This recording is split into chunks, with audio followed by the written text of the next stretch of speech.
Moshe Rabbeinu's Yartzeit is tonight. Why is that significant? Well, uh, first of all, it's taking sides in what was originally a machlokes, but it's not really a machlokes lahalacha, and that is, when do we observe Yartzeits? Yartzeit is the anniversary of someone's passing. When someone passes away in a standard year, there's only one Adar. The question was, when is his death memorialized in a leap year? Now, when we were discussing, let's say, the ages of animals and people, which there is nafkaminas halacha, you have to know how old a person is with regards to arachim and whether or not he's commanded in to keep the Torah, whether he's bar mitzvah, reached adulthood. You have to know when a year is up because certain transactions, real estate transactions, also have a nafkamina. When does the year come to an end? And as we saw in Korbanos, animals have birthdays. Animals have to be within their first year, within their second year, and a few other halachas, usually involving maturity, where you have to know when the year is up. So you have in front of us, you have this idea that, technically speaking, the second Adar is considered the real Adar. Now, something that began in the leap year, there were two Adars, so it's pretty clear that when the leap year rolls around, you follow whichever Adar it was that the let's say the animal or the person was born. But when a person is born or an animal is born in a regular year, and we're looking to see when his birthday rolls around in the leap year, we generally follow the view, as brought in the Talmud, that it's the second Adar that counts. Basically, if you have a standard year, take, for example, year 17. Sorry, that's not a standard year. That's a leap year. Year 17 of a cycle is 13 years after year 4. Year 4 was not a leap year. So in year 17, no one is coming of age to bar mitzvah in the first Adar. Whereas year 19, which is also a leap year, that's 13 years after year 6, which is a leap year. So in that year, you do have people coming of age. It's their bar mitzvah year. So you have to look at these things. And with regards to Yartzeits, which is not halachic, there's no real halachic nafkamina for Yartzeit. It was decided that those should be observed for whatever reason. Unlike births, they should be observed in the first Adar. So if you calculate backwards from what's been told in the book of Joshua about how 30 days after Moses passed away, Am Yisrael got ready 3 days in advance of crossing the Jordan. And then a few days later, they they had Passover. You could find that Moshe Rabbeinu passed away in a standard year on the 7th of Adar. So that's what we're observing right now. And that connects us to Purim.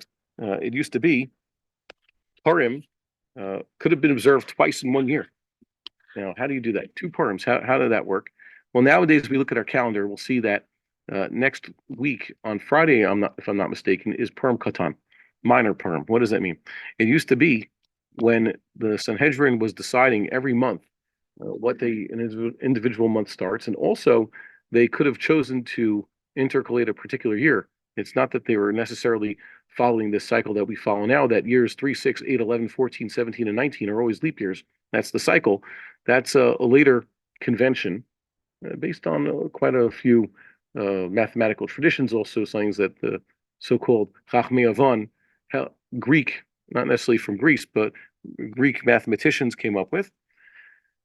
It used to be that the Sanhedrin was supposed to decide, hopefully well in advance, let's say Tishrei time, if there was going to be two Adars. Sometimes it's fairly clear that a second Adar is coming, because if not, Passover will be too early in the season. But sometimes they waited later to announce, or at least to perhaps even make the decision, not announce it, but to even decide. And we even saw beforehand that sometimes they did it too late. Chizkiyahu Melech used considerations that he probably should not have, that the sages disagreed with, and he added a second Adar all the way at the end of what was already Stam Adar. Now, that was a few centuries before there was such a celebration as Purim.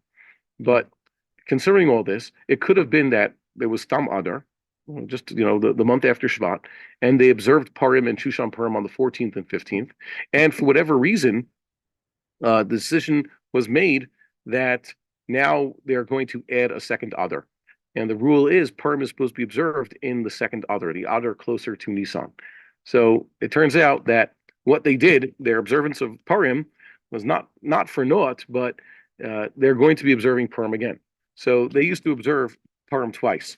It ended up a perm in the first month and a perm in the second month. Nowadays, we just have perm cotton for which really there is no commandments. There's no observances. Okay, so some people eat a little bit more.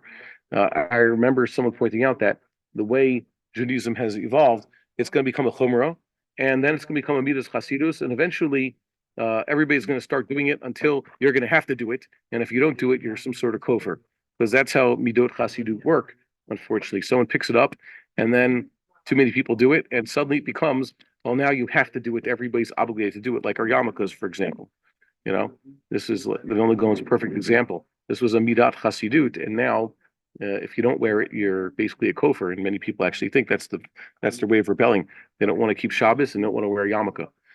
Okay, what are you going to do?